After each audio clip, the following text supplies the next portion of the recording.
I never really wanted to create a jig chunk with missile baits.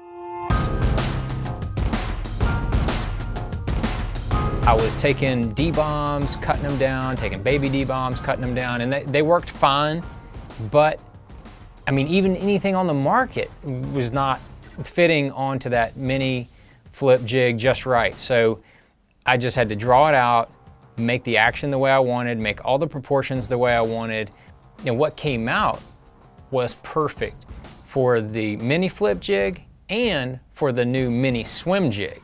There was really a couple things that I wanted to accomplish, one of which was that there was not the right size chunk. And I feel like that our mini D chunk is exactly the right size for that in-between size jig. Not a micro jig, not a regular size jig, but that mini size jig. The size is perfect. That was one of the things we did.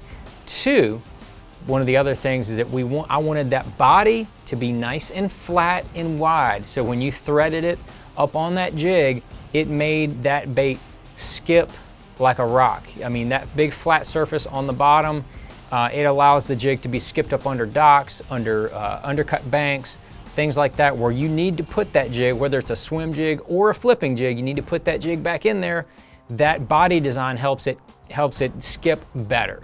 And then finally, the last thing is I wanted to make sure that those flappers on the back had a real hard kick and a very distinguished thump going through the water, not overbearing, not too much drag.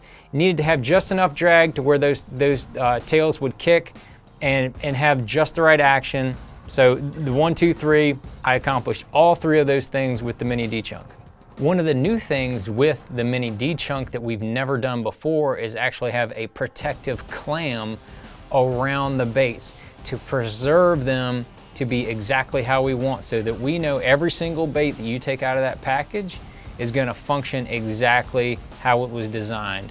And so that's what we've done with the mini D chunk, and these protective clams that you can see just make sure that each one of these little flappers stays intact, works perfectly.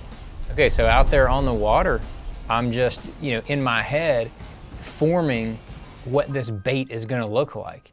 And then when I get back to the office, I actually draw it out on graph paper with the exact proportions and everything, that exactly how I want that bait to be, because of the function that I need that bait to do. And once it came out and I saw it on paper, I knew that is exactly what I needed.